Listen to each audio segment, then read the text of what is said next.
There is a war being fought inside every human mind, and most people never realize they are losing it, not to circumstance, not to other people, but to themselves. We are taught to fear external threats, failure, rejection, competition.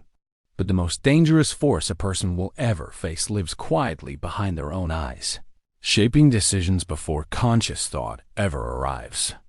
This is the dark side of human psychology nobody wants to talk about, not because it is rare, but because it is universal, and admitting to it feels like weakness.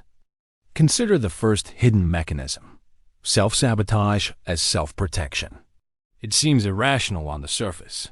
Why would anyone deliberately undermine their own success? But the mind does not operate on logic. It operates on safety. Trying fully and failing exposes a person to a devastating possibility, but their best effort was not enough. So instead, the mind engineers a smaller, safer failure, procrastination, distraction, half-hearted effort, because a failure with an excuse attached hurts far less than a failure that reveals true limitation. This is not laziness. It is a defense mechanism, ancient and effective, protecting the ego at the cost of the future. The second mechanism is more seductive still, the comfort of victimhood. There is a strange, quiet relief in believing that one's struggles are entirely the fault of others. A difficult upbringing, an unfair boss, a world that never gave a fair chance. This belief is not always false. But when it hardens into identity, it becomes a shelter. Inside that shelter, no growth is required, because nothing is one's own responsibility. The tragedy is that this shelter, while emotionally comfortable, is also a prison. It offers protection from blame, but at the exact same moment, it strips away power. A person cannot change what they refuse to own. The third mechanism operates even more silently, the approval trap. From early childhood, human beings learn that acceptance from others is tied to survival. Belonging meant safety, and exclusion meant danger. This ancient wiring never fully disappears. It resurfaces in adulthood as a compulsive need for validation, the careful curation of image, the quiet abandonment of personal ambition in favor of what earns applause. Over time, decisions are no longer made by the self, but by the imagined judgment of others. Careers are chosen, relationships are maintained, and identities are built not from authentic desire, but from a hunger to be approved of. The individual becomes a performance, and the performance becomes exhausting. The fourth and perhaps most insidious mechanism is cognitive dissonance, the mind's relentless drive to protect its own self-image, even at the expense of truth. When reality contradicts what a person believes about themselves, the brain does not always choose truth. It often chooses comfort, quietly rewriting memories, justifying poor decisions, and dismissing evidence that threatens the story it is already committed to. This is why people cling to failing paths long after the signs of failure are undeniable. Not because they cannot see the truth, but because acknowledging it would mean dismantling the identity built around it. Together, these four mechanisms form a hidden architecture, one that shapes behavior far more powerfully than conscious intention ever could. They explain why intelligent, capable people remain stuck despite knowing exactly what they should do. They explain why change feels so difficult, even when the desire for it is genuine and strong. But here's the critical truth. Awareness of these patterns is not the same as freedom from them. Recognizing the trap does not automatically release a person from it.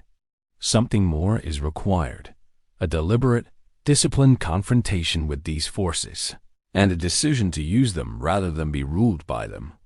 That transformation, from exposure to empowerment, is where this story goes next. Understanding the enemy within is only half the battle.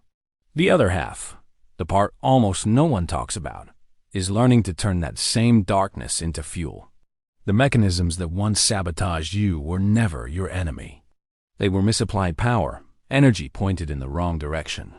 The work now is not to silence them, but to redirect them. This begins with a discipline most people avoid instinctively: radical self-honesty. Not the soft, forgiving self-talk of casual self-help, but a sharper, more uncomfortable practice, sitting across from your own excuses and refusing to look away. Ask yourself, without flinching, what am I avoiding, and why does avoiding it feel safer than trying? This is not self-punishment. It is precision. A surgeon cannot operate on a wound they refuse to examine, and neither can you repair a pattern you refuse to name. Radical honesty strips away the comfortable stories the mind builds to protect itself, and in their place, it leaves something far more valuable: clarity. From that clarity comes the second shift: reclaiming responsibility. This does not mean pretending unfairness does not exist. Life is often unjust, circumstances are often unequal, and pain is often undeserved. But there is a difference between what happened to you and what you do next. The moment you transfer full authorship of your future back into your own hands, something changes internally. You stop waiting for permission, apology, or rescue. Responsibility is not a burden. It is the price of power, and it is the only currency that buys real change. The third shift is perhaps the most counterintuitive: using discomfort as fuel rather than something to escape. Anxiety, envy, restlessness, quiet frustration, these are not signs of weakness. They are signals, often more honest than logic itself, pointing toward unmet ambition. Envy reveals what you actually want, but haven't pursued. Anxiety reveals what matters enough to fear losing. Instead of numbing these emotions or apologizing for feeling them, the disciplined mind studies them like data. What is this feeling trying to tell me about the life I actually want to build? Discomfort, reframed this way, becomes less an obstacle and more a compass. Finally comes the deepest transformation: building an identity that cannot be shaken by circumstance. Motivation is unreliable. It rises and falls with mood, sleep, weather, and momentary inspiration. Identity, however, is built differently, not through bursts of inspiration, but through small, repeated actions performed consistently, especially when no one is watching and no reward is guaranteed. Every time you choose discipline over comfort, honesty over excuse, and ownership over blame, you are not just solving a single problem. You are casting a vote for the type of person you are becoming. Over months and years, these votes compound into something powerful: a self that does not need to be convinced to act correctly, because acting correctly has become simply who you are. This is the real transformation the dark side of psychology makes possible. The same mechanisms that once kept you small, the self-protection, the victimhood, the hunger for approval, the self-deception, can be rewired into their opposites: courage, ownership, authenticity, and truth. Nothing about this process is comfortable, but comfort was never the goal. Growth was. So here is where this leaves you. You now understand the architecture of your own resistance, the quiet, ancient mechanisms working beneath the surface of every decision you make. The question is no longer whether these forces exist within you. They do, in every person, without exception.